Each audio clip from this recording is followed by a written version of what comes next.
A miracle doesn't always arrive with thunder in the sky or fire in the clouds. Sometimes it walks quietly on four paws, wearing an old collar that carries the weight of years. This isn't just an animal rescue. It's a miracle of memory, a heart-stopping reunion, and a reminder that when humanity listens, the wild speaks back.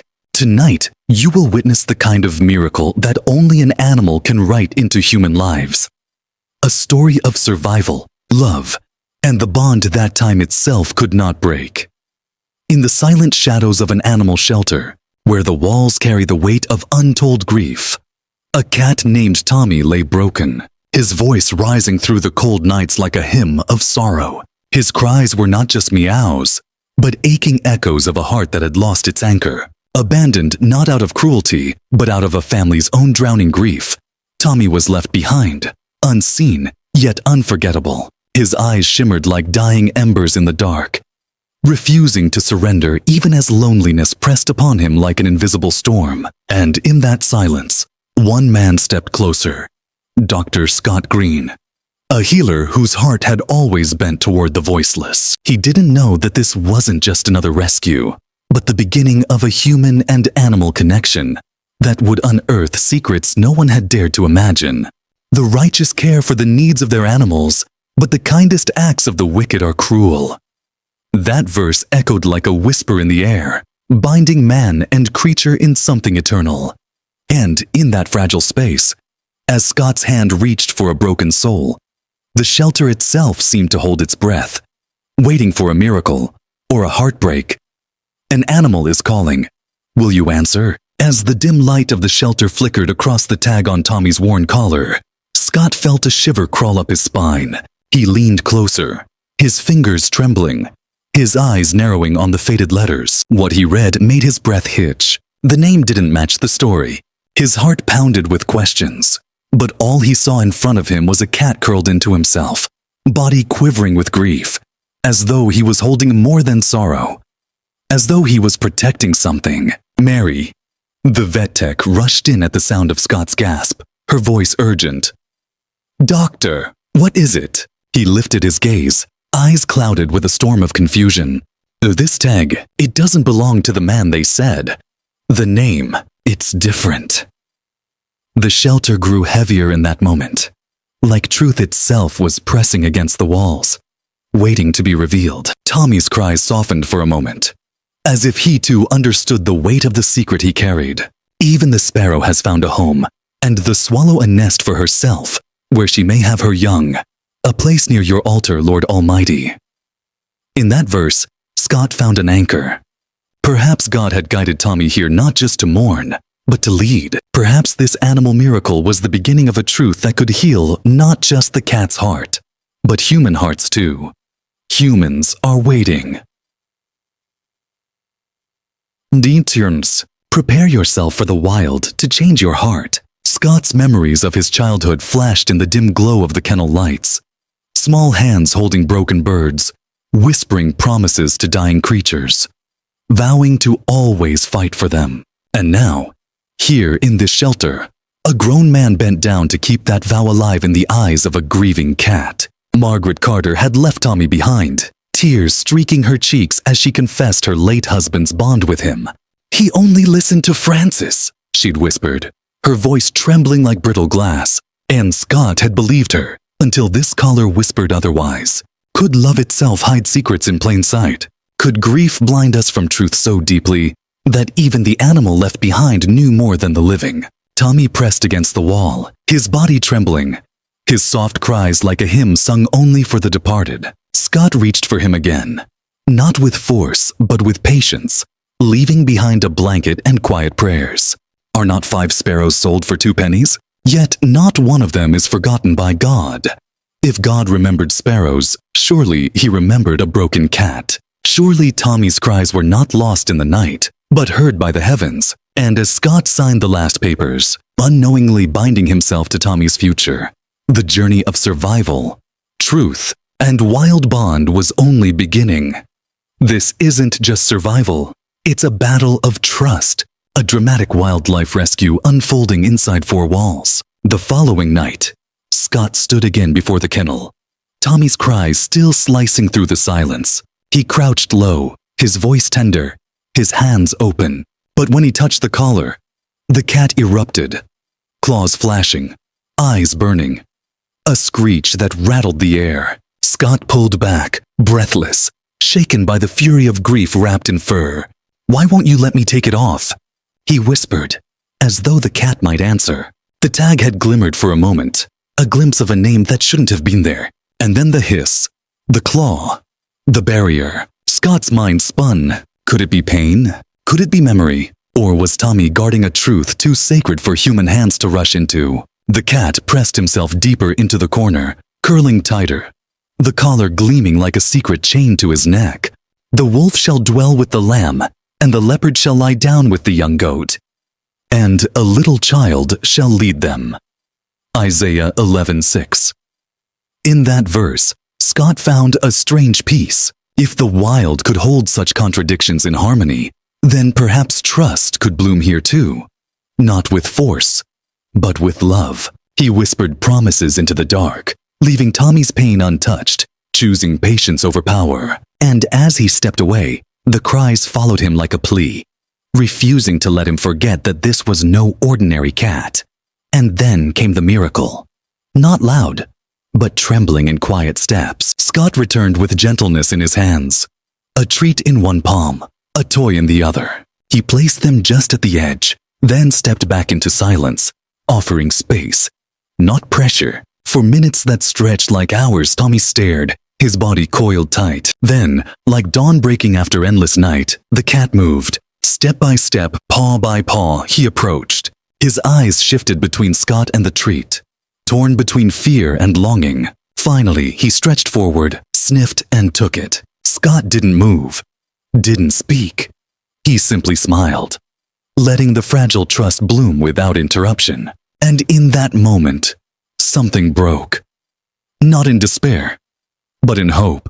Tommy's body eased, his cries softening into silence, his soul finding the faintest thread of safety. He heals the brokenhearted and binds up their wounds. That verse lived in the air, written not in ink, but in the bond forming between man and cat. A heartwarming animal video couldn't capture the depth of it. A viral YouTube story couldn't hold the weight.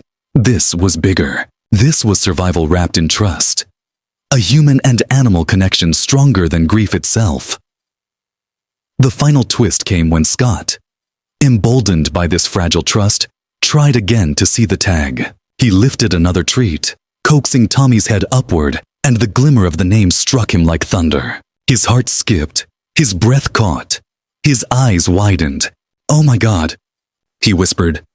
The tag bore not the name Francis, but another, one tied to a past no one had spoken of. The truth of Tommy's story was not what it seemed. And suddenly, this wasn't just about rescue. It was about uncovering a hidden bond, a secret love, a forgotten promise. Scott's knees weakened, but his heart soared, because in that moment he knew this animal wasn't left behind. He was left to be found. For the creation waits in eager expectation for the children of God to be revealed. Romans 8:19. Creation waits, and so did Tommy. And now, with the secret shining on his collar and trust growing in his eyes, the broken cat was no longer broken. He was leading Scott toward a truth that could heal more than grief. And as the shelter lights dimmed, Scott whispered softly, "We'll get through this together, buddy."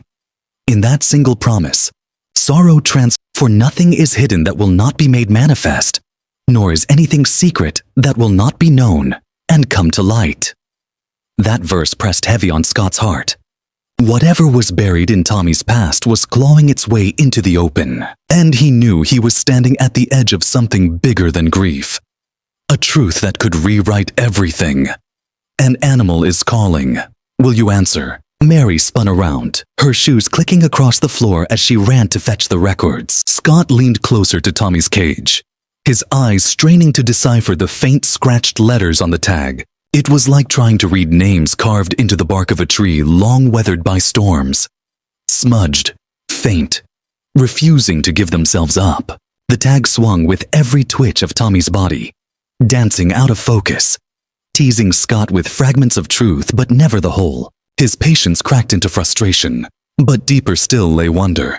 Why was this collar so fiercely guarded? Why was Tommy's grief tied to a piece of metal more than to the family who had left him? Mary returned, a file pressed tight against her chest, her face pale. Yes, Carter, for sure. Margaret Elizabeth Carter Mason and Francis Antonius Carter. She said it firmly, as if saying it out loud could erase the doubt. But Scott felt his stomach knot. The name didn't match. Not even close. It was like trying to force puzzle pieces into a picture that refused to belong. He shut the kennel door gently, his eyes still locked on Tommy. This wasn't a collar anymore. This was a key. A secret. A living piece of history. The truth will set you free. And in that moment, Scott knew freedom was what Tommy needed. Not just from grief, but from the chains of a past no one dared to name. Humans are waiting.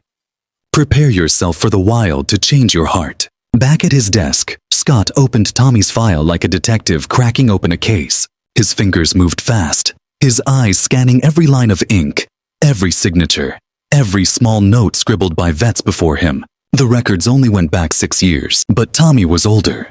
His eyes told the story of a decade, maybe more. What about the missing years? Where had he been before the Carters? Why was his name scratched out with deliberate force? Like someone wanted to erase the truth.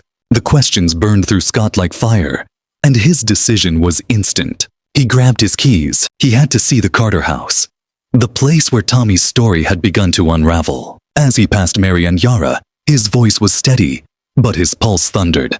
Heading out for a bit. Ring me if anything comes up. They nodded, used to his sudden bursts of urgency, but they couldn't see the storm inside him. As Scott slid into his car, the GPS glowed with Margaret's address. The collar's mystery was alive in his mind. Every thought circling back to those faint, stubborn scratches. Why erase a name? Why hide history from a creature who couldn't speak for himself? He pressed harder on the gas, urgency in his chest. The eyes of all look to you, and you give them their food at the proper time. Maybe it wasn't food Tommy was waiting for. Maybe it was truth. This isn't just survival. This is revelation. The Carter mansion rose into view like something carved out of time. A house that held its secrets in silence. Standing tall against the years, Scott parked, breath unsteady, hands trembling on the steering wheel. He stepped out and walked toward the door, every step heavy with the weight of what he was about to uncover. When it opened, it wasn't Margaret, but her daughter Jane. Her eyes softened as he explained, his words pouring out in a mix of urgency and respect. I'm here about Tommy. I really need to speak with Margaret. Jane's expression shifted to surprise, then kindness. She's not home right now, but maybe I can help. Scott hesitated, then asked the strangest request of his career. Could I maybe look at some old family photos from about 6 years ago? I'm trying to learn about Tommy. The words felt absurd even as they left his lips. But Jane didn't laugh. Instead, she tilted her head, curiosity glinting in her eyes. Strange request, but let's see what we can find. And she motioned him inside. Ask, and it will be given to you. Seek, and you will find. Knock, and the door will be opened. In that moment, the verse wasn't just scripture. It was unfolding in real time. Scott had knocked, and a door into Tommy's past was opening. Inside, the mansion was alive with history. Every polished floorboard whispered of footsteps long gone. Every painting held eyes that seemed to follow him. And then he saw it. The portrait. Francis, Margaret, and Tommy frozen in a moment of joy. The cat was nestled against Francis's chest. The collar visible, still and unshaken by movement. Scott stepped closer, his breath catching. For the first time, the letters were clear. They didn't spell Carter. They didn't spell Margaret. They spoke another name entirely. One erased from memory, but captured forever in the stillness of a photograph. His mind reeled. Who had Tommy belonged to before? What history was written into his fur? Carried in his cries. He didn't even hear Jane's footsteps at first as she descended with the photo album. Lost in the portrait, Scott's heart broke and healed all at once. Because in Tommy's eyes in that photo, he didn't see grief. He saw peace, belonging, love. And that was the truth worth chasing. He has made everything beautiful in its time. Even this cat, with his scars and secrets, was beautiful in his time. And then Jane spoke, her words spilling truth like light into a shadowed room. My dad found Tommy after he'd been hit by a car. He was terrified. It took forever to calm him down. Scott turned, his chest tight, his heart pounding. This wasn't just a pet. This was a survivor, a soul rescued once before, carrying the mark of salvation in his very name. Why didn't Francis take him to the vet right away? Scott asked gently. Jane's lips curved in a soft, almost broken smile. Oh, he tried. Her voice carried both laughter and sorrow, a harmony only found in love stories that endure beyond death. Scott's throat tightened as the truth sank in. Tommy wasn't just a cat in need of rescue. He was living proof of the wild bond between humans and animals, proof that love leaves traces no erasure can destroy. And so, in that mansion where portraits whispered and secrets stirred, Scott realized the truth. Tommy had always belonged, not just to a family, not just to a name, but to love itself. And that, more than anything, was his miracle ending. Tommy had always hated cars. The second the sound of an engine hummed or the sharp smell of gasoline filled the air, his body would stiffen, his eyes go wide, and then he'd bolt, as though chased by unseen ghosts. Jane explained this to Scott with a weary softness, as though repeating a fact she'd lived with for years. It was easier to care for him at home, she admitted. Trips were battles, and she refused to fight him when he was already carrying fear she couldn't name. Scott nodded, absorbing every detail. Fear like that, he knew, wasn't random. It was memory, carved into an animal's bones by something they'd never been able to forget. But then Jane said something that froze the rhythm of his thoughts. She set the photo album on her lap, tapped her finger against one glossy square, and whispered, "This was 6 years ago. He's been with us ever since." Scott's mind surged awake. 6 years? That detail unraveled everything. The timeline he had pieced together was wrong. The story of Tommy's beginnings far more complex than he imagined. The animal rescue he thought he understood had threads reaching into the unseen past. And in that quiet living room, surrounded by family photos and shadows of memory, Scott felt he was closer than ever to unlocking a mystery that had waited too long. The righteous only if you bring it back. With the photo tucked against his chest, Scott felt as though he was carrying more than paper. He was carrying hope. He left the Carter home with his pulse quickened, the name on the tag blazing in his mind like fire across the horizon. Just for where your treasure is, there your heart will be also. And sometimes that treasure is a caller that refuses to be forgotten. The drive back to the clinic blurred in a storm of thought. His hands gripped the wheel. His heart drummed faster with every mile. For the first time, he felt the puzzle aligning. Tommy's fear of cars, his attachment to the collar, his 6 lost years. It wasn't chaos anymore. It was story, and stories always wanted to be told. Pulling into the lot, Scott felt something in his chest crack wide open. Determination. He stormed into the clinic, where Mary and Yara were already waiting. They saw the intensity on his face before he spoke. He laid the photo down on the counter with reverence, pointing at the shining letters on the tag. "Look." They leaned in, their breath caught. "Emily Harrington," he read aloud. "That's the name. I think Tommy belonged to her, maybe even as a kitten." The room shifted, like gravity itself had moved. Mary and Yara exchanged wide-eyed looks, curiosity, wonder, and hope all at once. Scott rushed to the computer, typing fast, each keystroke an echo of urgency. And there she was, Emily Harrington, just one town over. The timing aligned. The circle was tightening. Without pause, Scott dialed the number. His heart thundered. On the other end, confusion laced Emily's voice as he explained. "I think I may have a cat that once belonged to you," he said with gentleness. Silence hung. Then Emily agreed to come. Her voice trembled with disbelief and something like fragile hope. Scott hung up, chest aching. Could this really be a reunion after all these years? Around him, the clinic held a reverent hush. Yara smiled. Mary squeezed his shoulder. They all knew. Something miraculous was about to unfold. He heals the brokenhearted and binds up their wounds, even the wounds of animals who wait in silence. When Emily arrived, She stepped carefully, her body hesitant, her eyes already shimmering with unspoken memory. Scott greeted her softly, guiding her down the hall. Tommy was yowling in his kennel, restless. But as Scott opened the door, silence blanketed the room.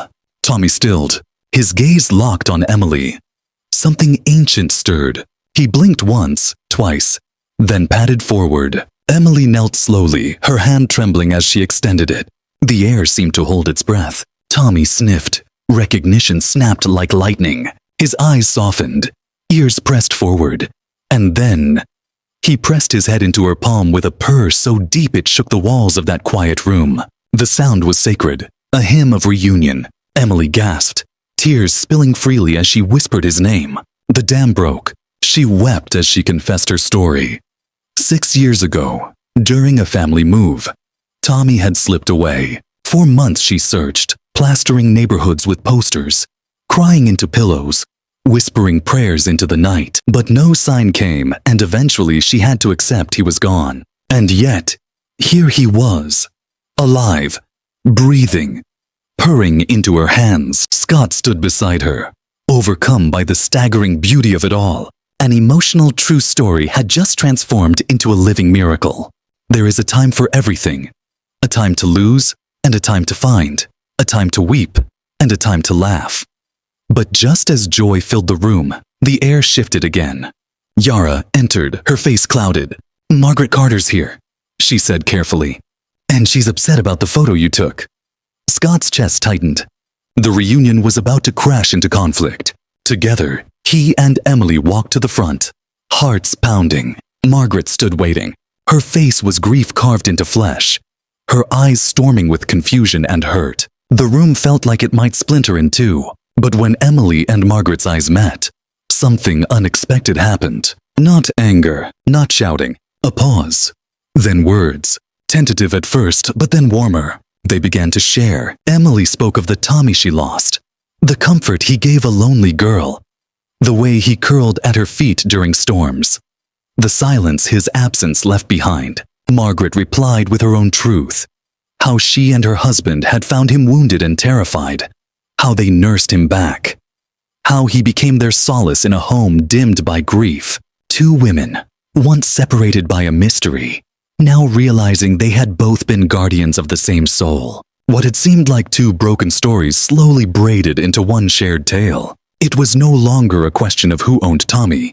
It was the revelation that Tommy had loved and been loved by two families, across time and sorrow. Love bears all things, believes all things, hopes all things, endures all things, even across households, even across years. The choice was not easy, but the answer grew clear. Tommy did not belong to just one home. He belonged to both hearts that had carried him through loss and into healing. Emily and Margaret, their eyes wet with tears, agreed. Tommy's life would be shared, his days divided, not as property, but as family. Margaret, still heavy with the loss of her husband, confessed she wanted time before having him fully, but she would always need to see him. Emily, glowing with rediscovered joy, promised she would make space in her life for Margaret as well as Tommy. In that moment, the cat became more than a pet. He became a bridge between two grieving women, proof that love multiplies instead of divides. Scott stood silent, his chest filled with awe. What began with a crying cat in a kennel had grown into a story of reunion, forgiveness, and human connection through an animal miracle. A true story that would live in every person present. Tommy purred, curling between both women as though to bless their fragile truce. And for the first time in years, both Emily and Margaret smiled through their tears. And so, what began as a simple rescue in the snow became a miracle that stitched together two broken lives. Tommy was no longer just a lost cat. He was the living bridge between sorrow and healing, between a boy's childhood and a woman's aching loneliness. In his gentle purrs, Emily heard the voice of her late father's promise, and in his steady presence, Margaret felt the warmth of her son's love. Together they realized that family isn't always bound by blood, but by the hearts that choose to love the same soul. Tommy had been found, but in truth, it was the humans who were saved. For sometimes, God sends miracles not with wings or fire, but with whiskers, paws, and the quiet power to bring grieving hearts back to life.